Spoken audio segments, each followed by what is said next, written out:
Welcome to the Scrum.org Community Podcast, the podcast from the home of Scrum. In this podcast, Agile experts, including professional Scrum trainers and other industry thought leaders, share their stories and experiences. We also explore hot topics in our space with thought-provoking, challenging, energetic discussions. We hope you enjoy this episode. Hello and welcome to the Scrum.org Community Podcast. I'm your host, Dave West, CEO here at Scrum.org. In today's podcast, we're talking about small and medium-sized businesses. And in particular, we're talking about the area of scaling up, or scaling.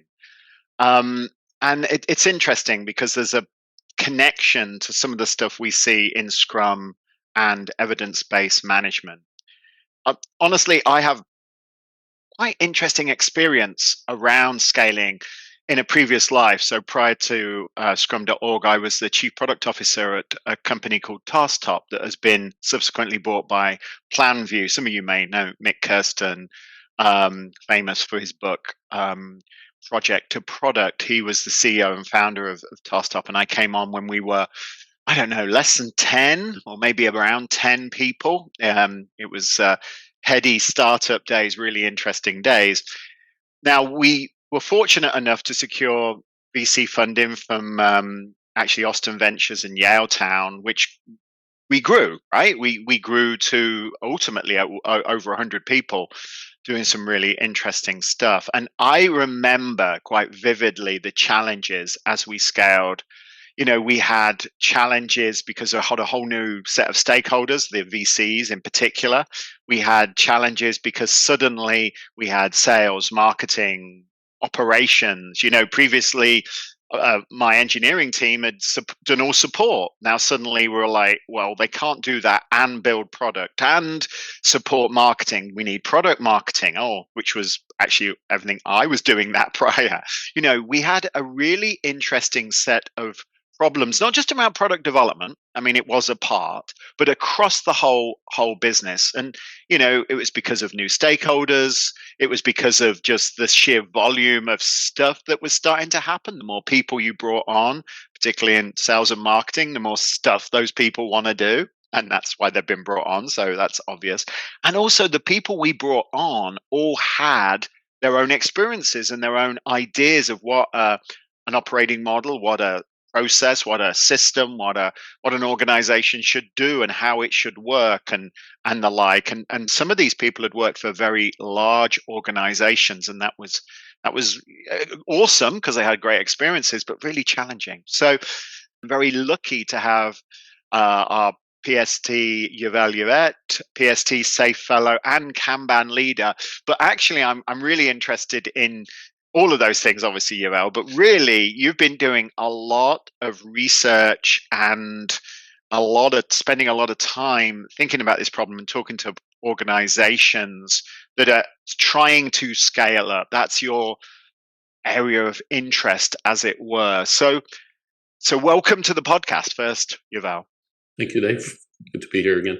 So, Yuval, why? The simplest question out of the box. Why are you slower and everything's more complicated when you scale? What happens? We were perfect, and then we got money, and we got a great coffee machine, and it became harder.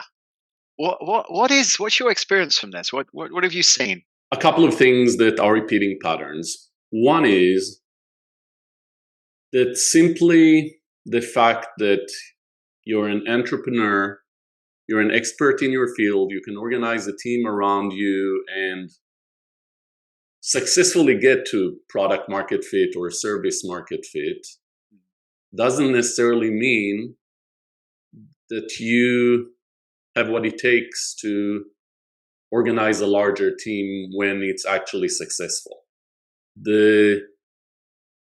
Even if you go back to E-Myth or other books in this space, you need a different set of skills for organizing 30 people that work towards something than 10 people or yourself. So there's this pattern that a successful entrepreneur, a successful founder gets a company to product market fit, gets it towards success, breaks through something, and then hits the limits of their management leadership capabilities. And then, different things happen. One is they bring the responsible adults. That's one common pattern that we see. The responsible adults typically come from much larger organizations, and they bring processes that might not be the right fit for this stage. A lot of bureaucracy, a lot of process, maybe different process than the processes of their peers that had other functions. And even if none of that happens, the one thing you start to have is fiefdoms. You start to build teams around functions, around departments. You divide and conquer, which on the surface, especially if you use the industrial mindset, makes sense. If you could break the company down into its separate pieces and, say, this is the group that will deal with sales. They're responsible for selling. This is the group that is responsible for marketing. This is the group that is responsible for building the product. This is the group that is responsible for customer success, customer support. This is the group that is responsible for HR, and each one of them runs their own things. Things will work. But the problem is that an organization is a system. And because it's a system, those different parts need each other. And if your management system ignores that, things start to slow down. And because the parts need each other, either you ignore that and make progress in silos, and that progress doesn't really achieve the outcomes that you need, doesn't really maintain traction, or you are cognizant of the fact, you are aware of the fact that you need to cut across the functions, but your operating system requires those leaders to talk across the functions, and this creates a lot of coordination overhead. That's the pattern that we see in the business. Now, how did I get to see this pattern? It's typically when I'm brought in to work with the product side of an organization, with R&D, engineering, product, even in the broader perspective of what do we mean by product, maybe the commercial aspects of a product. And we fix some of these problems, but we don't see outcomes, or we don't see enough outcomes, because the product on its own cannot really go to market, cannot really create happy customers. You need to change how you market the product, how you sell the product. And that's typically when you start to encounter the interface between how a product organization works and how the rest of the organization works, whether it's any sort of management system, or that's where I started to encounter things like EOS and D4X and OKRs, that are different ways that companies try to tackle this scaling challenge. Before we talk about those systems, because we tried. We had Mick Kirsten, who's probably the smartest guy I've ever met in my life, actually, or one of them, and he also massive work ethic, was always working, and he was very into system thinking and trying different approaches. We used Steve Blank's Startup Owner's Manual. We explored EOS, found it was a little not product enough actually for us. D4X, obviously, we tried many things. But before we lean into this, I guess the fundamental problem that you highlighted is that as you grow, like I was responsible for engineering, architecture, product marketing, really, because nobody else wanted it, which was great. We grew marketing, invested in better website, all that stuff. We grew sales. And so you're right, we grew these different fiefdoms, and we brought them together in an executive leadership sense, and we had clear goals that the ELT worked on. But the fiefdoms did grow, and we had to keep them focused. We didn't want marketing. We wanted them to generate leads, right? That was everything else that got in the way of that was it's sort of irrelevant. We wanted engineering to deliver on their roadmap and deal with any bugs that had been discovered, which there were a few.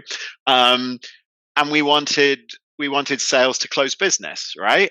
So we kept them very focused on those things, and that caused a lot of friction because to close business, you need better leads. To get better leads, you need better product marketing. To get better product marketing, you need a better product. It was all this complicated flow of information that, as we grew, we found it hard. So how does, as organizations are sitting there, maybe they've got to the sort of like 50-person sort of size. Is stovepipes wrong? I mean, you kind of have to focus, and we hadn't got ultimate agility when we were 10 people. We did. We could do anything. An engineer could be helping me write a marketing presentation. A salesperson would test the product because I don't know who else to test it. Can you just spend an hour just making sure that nothing looks silly? We were incredibly flexible, but as we grew, that flexibility reduced and disappeared. I was always curious, could you keep that flexibility in an organization, or is it just chaos then? Do you need these departmental structures? I don't know about departmental structures, but I think we need to acknowledge that at some point the team becomes too big to be one team. Yeah. That's a fact, right? Yep. For human beings.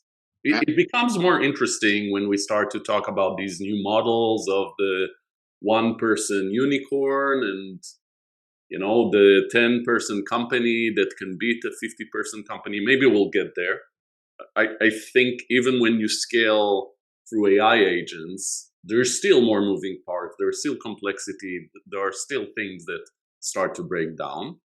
Yep. But even if we put that aside, there's a limit to the size of an effective team, of the cognitive overload that they can take on, what they can be accountable for.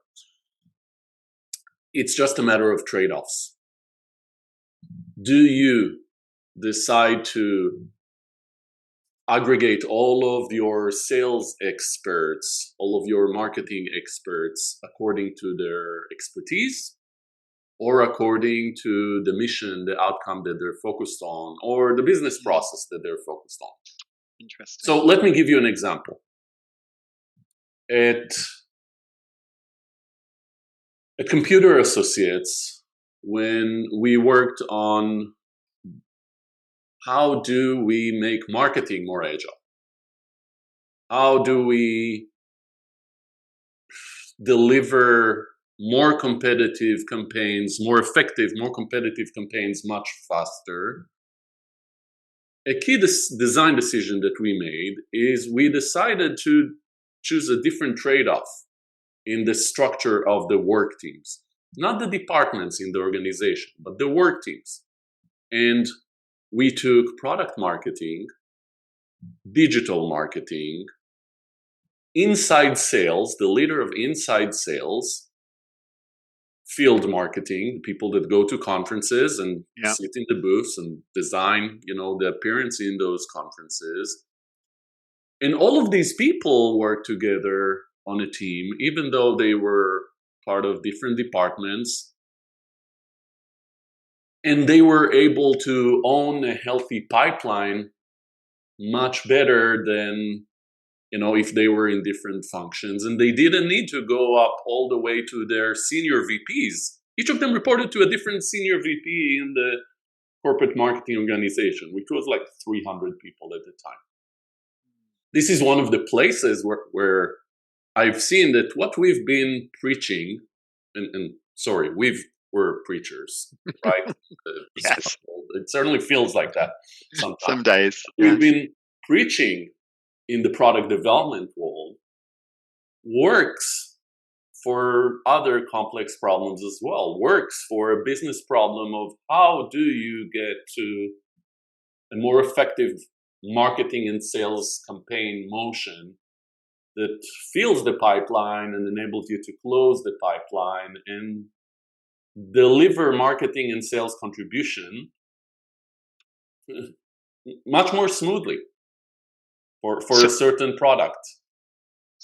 So the idea that as you scale, instead of really doubling down on this industrial structure around specializations of labor, instead think a little bit about market segments, outcomes, customers, jobs to be done, whatever tool you're using to think about your customers and the problems, and then ultimately build cross-functional teams that can align to that have almost all the skills, because we say has all the skills to deliver value, but the reality is you always have to beg, borrow, and steal something. But the has almost all the skills necessary to deliver value, and then give them clear goals. In the case of your experience in marketing at CA, it was very clear was to build an active and viable pipeline, that high quality pipeline, defining what high quality is. You can do that, and then continuously build a motion that inspects and adapts that based on actual experience in the field. So actually, we never really did that at Tazdop. That not because we didn't think about it, but because it was always the choices. You have to make choices, and we were scared to make those choices. Instead, the customer and the segments that we were very much focused on, and predominantly we had two models of business, maybe a third that never really happened. One was the the reseller through partnerships with HP, IBM, etc. And then we had the big enterprise sales, traditional enterprise sales. There was a third motion that we never really delivered on, which was the developer-centric purchase model, which we never managed. But what we could have done is we could have built teams around those two ones that were in present, the OEM model and the thing, and actually that would have been kind of interesting. Actually, I've done that. I've done that at the not a company you would call an SMB. You might have their dishwasher in your kitchen. Yes. Okay. Or actually, mine's broken at the moment, so it'd be really handy if they did. Sorry for that. Or their generator might be powering, both our neighborhoods. So big industrial company.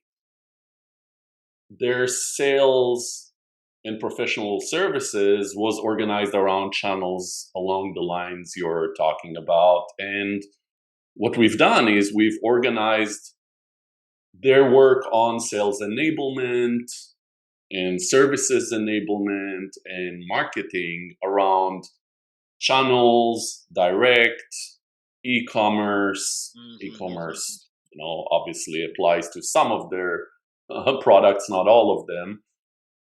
And it was uncomfortable, to them that their people are organized into different groups. It's a trade-off. It's uncomfortable, and it goes against the fiefdom approach, which is why it's so hard for people to do that and to choose to go in that direction. And which is why, by the way, we see that even when people take operating systems, they implement these operating systems in a very shallow manner, which we've seen in Scrum as well, right? Yeah. They say, now we have rocks, now we have level 10 meetings, and we have process, accountability charts and right people in the right seats.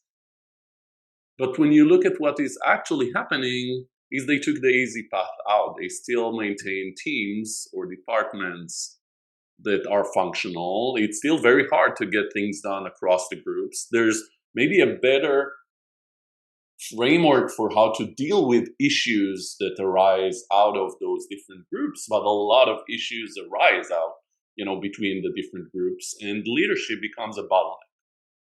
And when leadership becomes a bottleneck, that's when you know that you don't really have a scalable operating system. Yeah, The two options you have is you go into founder beast mode. If you recall, yeah, the Paul Graham and Airbnb, Brian Chechnik's approach for how to deal with the fact that things don't scale. That's one option. I don't think that's the right option. Many founders I talk to don't want to go into founder beast mode. The other option is to continue looking for an operating system that makes sense. And I think based on what we've seen work in the product world, there are some interesting ideas, and I've seen them, deliver some value to these sort of founders. So let's talk about those. It's funny you should say the founder beast mode. That is definitely what we did. Luckily, we had a founder, Mick Keston, who had the ability to. I've never seen somebody be able to take more bandwidth. You could put him on one of those fiber optics under the Atlantic, and he'd be fine with that. He was incredible there. But at a certain point, it did start to break. There was a lot of tension in the ELT at times because decision making ultimately happened at the wrong level at times, and our ability to execute was slowed down because of that. It's part of the journey for a startup. There is that friction and that pain and those very emotional moments, which was fun. All right, so and we didn't do this, but tell me a little bit about the operating systems like EOS, scaling up, D4X, etc. How do they look at this problem? These operating systems make sure you have a vision, a longer term vision, strategic goal, if you want to use the EBM language, makes total sense.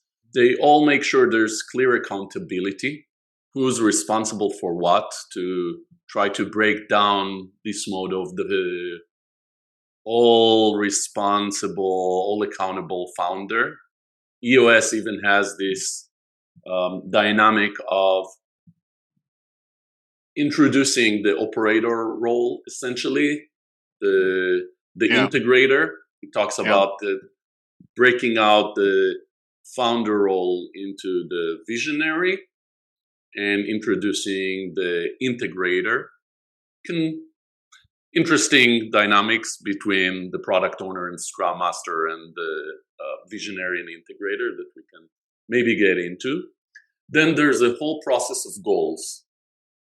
Quarterly goals, whether you want to call them rocks, goals, BHAGs, the discipline for execution, D4X, explicitly connects to Covey's metaphor of the rocks, pebbles, sand. You need to start with what you want to focus on, and don't let the day-to-day mayhem take over your world. EOS uses that approach as well. They all have scorecards to make sure that you're focused on the right thing. So it's all good stuff.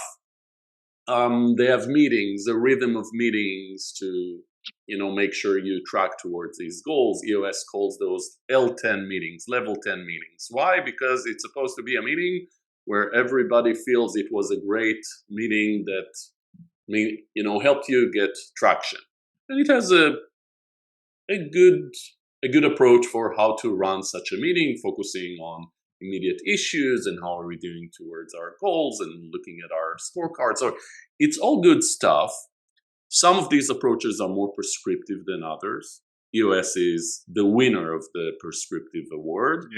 D4X and OKRs are less prescriptive, but I really like some of the focus in D4X on input metrics, on leading indicators, It connects to some of the problems I see with EOS and how people use it, which is a lot of the goals are activity goals, maybe output goals, which creates some issues, which creates a problem when you're developing your organization and there's complexity and you want optionality and flexibility.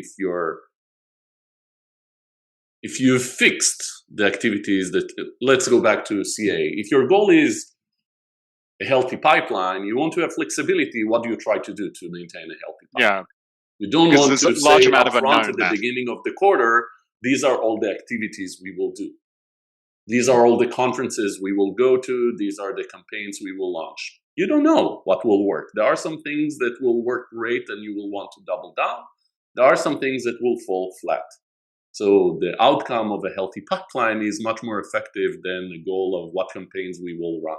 So I really like the frameworks that emphasize that. Scaling up is a more open approach. EOS is actually an implementation, a simplified implementation of scaling up.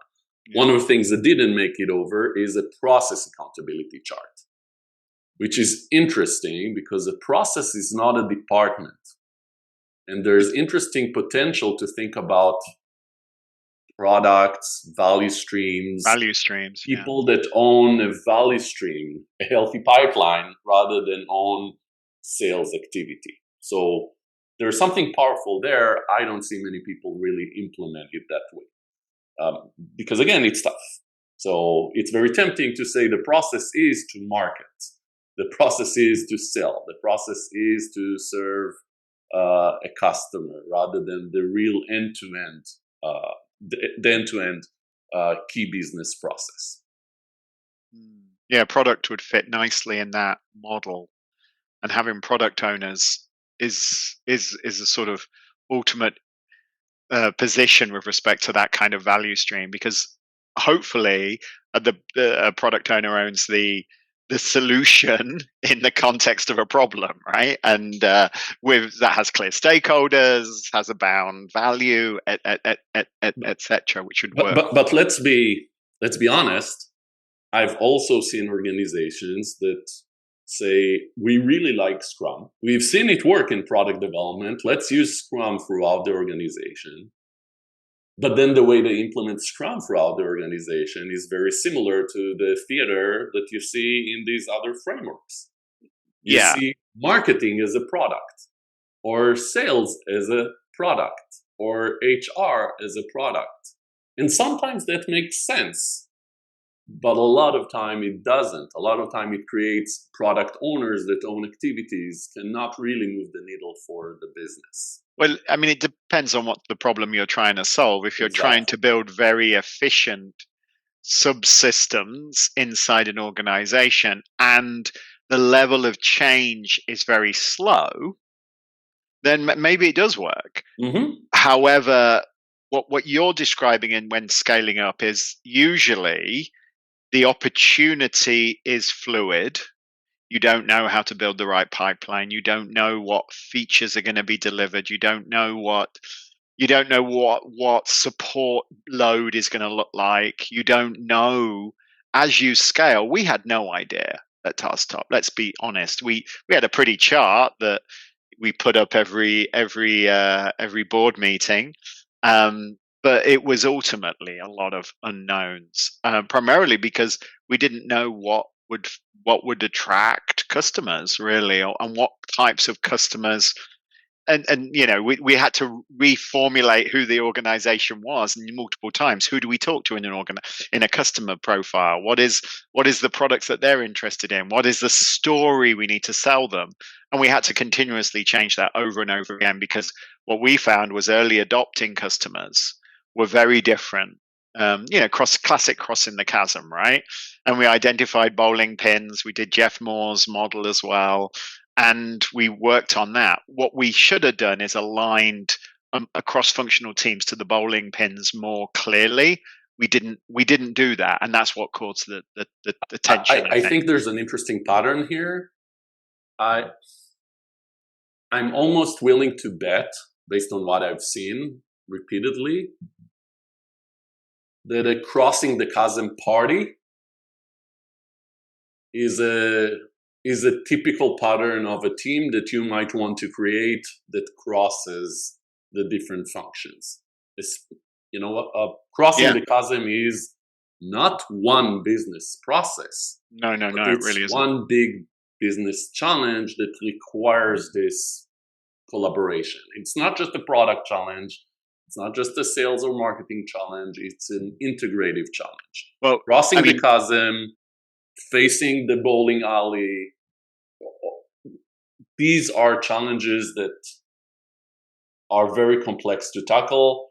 And I would argue, even in the age of AI, there's so much uncertainty that you really need to be agile and evidence-based and outcome-oriented in how you tackle them. And that's a very different operating system than running the day-to-day in a stable fashion. Companies now have revenue operations, not marketing operations and sales operations. They have revenue operations, which is one step towards this vision of looking across the different functions.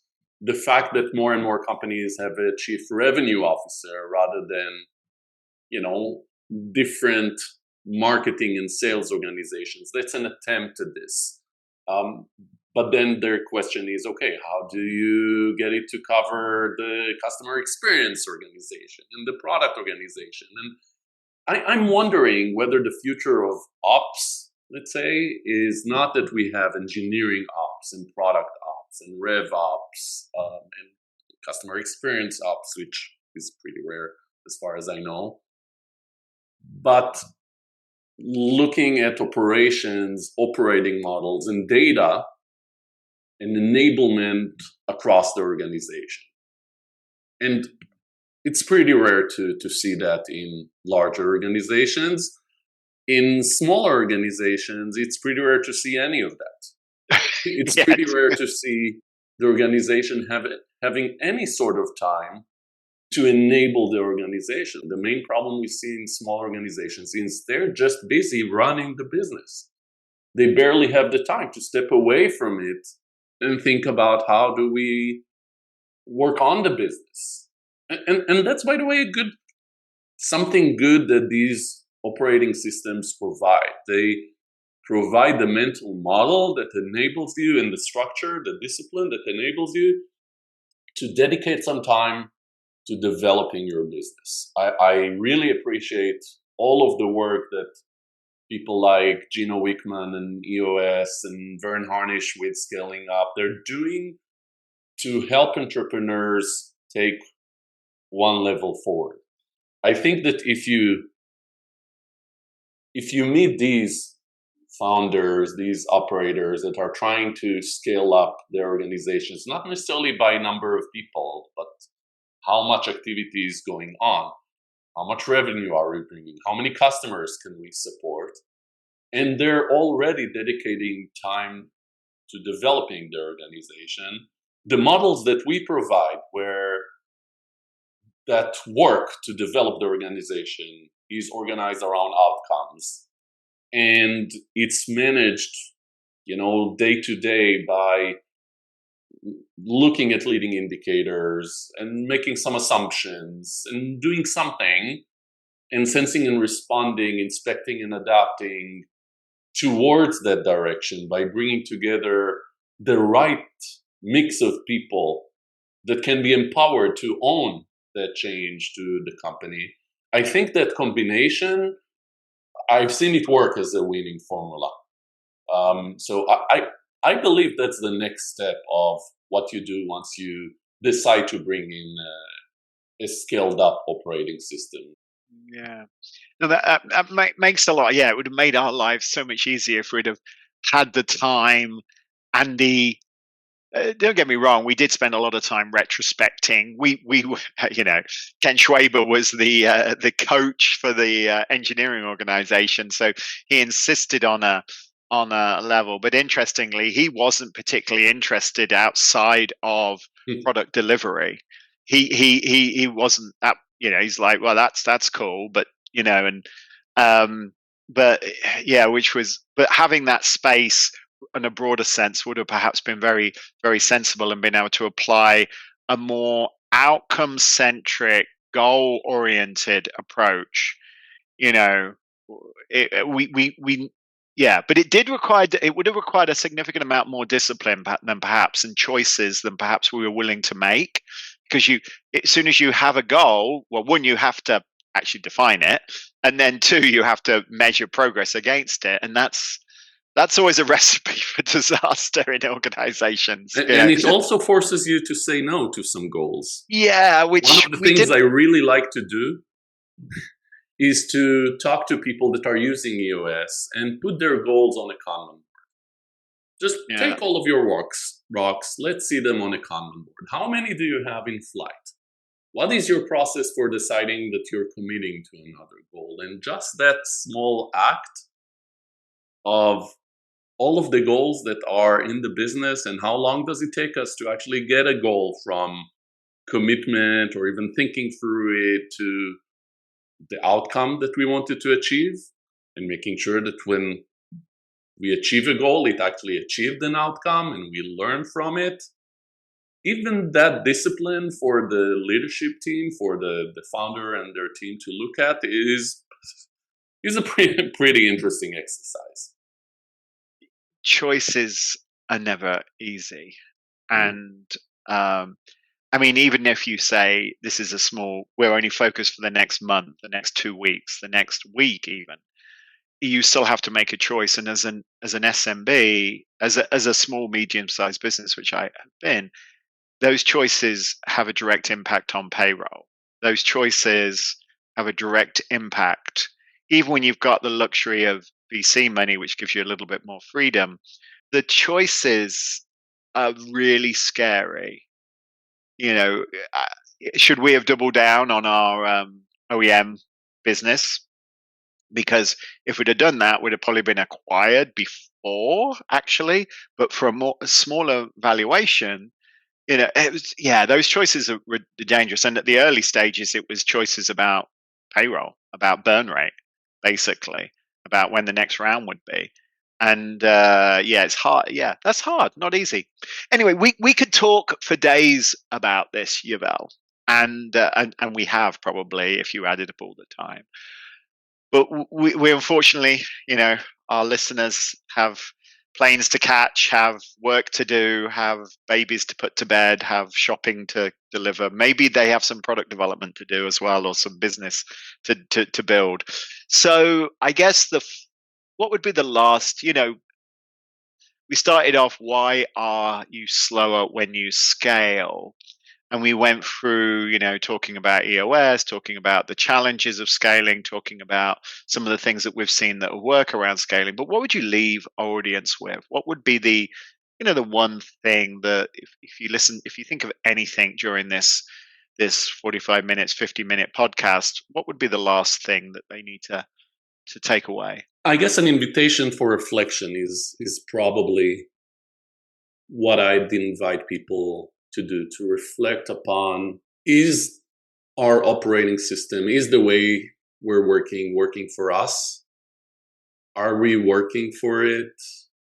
Is it creating, if you're a founder or an operator for a small, medium business, does it feel like it's enabling you to live the life that you want while building the business of your dreams? And if you have doubts, if you feel like it's the way we work is currently a glass ceiling that makes you work too hard right now, if you want to continue to grow the business or even keep it running, then maybe start looking at some of these ideas. I wrote an email course called Mastering Organizational Traction that goes through some of these stories, some of what typically happens to organizations as they scale, what operating systems like the ones we talked about provide, where do they fall short, what you might want to start adding to them. Make sure that they're outcome oriented, make sure you focus on the flow of your goals. Maybe that might be interesting to people that stayed with us thus far. I will obviously make sure we put that link when we publish. Thanks for that, Yuval. I guess just to lean in onto that, what I would recommend is that you be mindful about the operating system. The last thing we want is for people to hear, we need an operating system, install an operating system that ends up like a theater. What's the intent of these systems? Why do they work? When do they work? When do they not work? Think about the principles, research the principles behind this stuff, rather than just the mechanics above the surface. It's not about the mechanics. I mean, they're obviously important, but it's the intent. In the same way as Scrum, we always focus on the mechanics often, and that is not important. What's important is empiricism, self-organization, empowered teams, continuous reflection and improvement. Those are the principles that are fundamental. And try to understand when you look at EOS, when you look at the other scaling up, D4X, or any of those OKRs and the like, look at that from that perspective. All of these systems have a point of view, some of them in certain areas, some of them in others, and you have to build your own. It's going to be unique to your situation, unfortunately. I wish it wasn't, but the combination of people, customers, stakeholders, AI agents, it all gets very complicated. Yuval, thank you. It certainly took me back, this journey. It made me think of some happy times and some not so happy times. I'm now going to look out the view that we had of our operating system. I think I've got it somewhere. I'll send it over if I find it, Yuval. It'll give you a laugh. Which is always good. And thank you, listeners, for bearing with us. I know this is a little bit long, and we've gone over some kind of thorny, interesting topics. But we really appreciate you spending the time today as we talked over, really, why is it slower when you scale? What do you mean by scaling, particularly for businesses, for small and medium-sized businesses or parts of bigger businesses? And then we talked briefly about EOS scaling up and 4DX. Yuval has done some work on those areas. We'll provide some links connected to this podcast, and hopefully you gave you some empathy to the pains and the challenges that you're going through. Just remember that you are actually in charge of your destiny, and it does mean you're going to have to make some choices, but ultimately you can make those choices. Just remember, short bets, not long ones. So thank you for spending the time and listening to today's Scrum.org community podcast, talking today about operating systems and the challenges of scaling up, particularly for businesses. If you liked what you heard, please subscribe, share with friends, and of course, come back and listen to some more. I'm lucky enough to have a variety of guests talking about everything in the area of professional Scrum, product thinking, and of course, Agile. And today, operating systems, business operating systems, which was great. Thank you, everybody. Scrum on.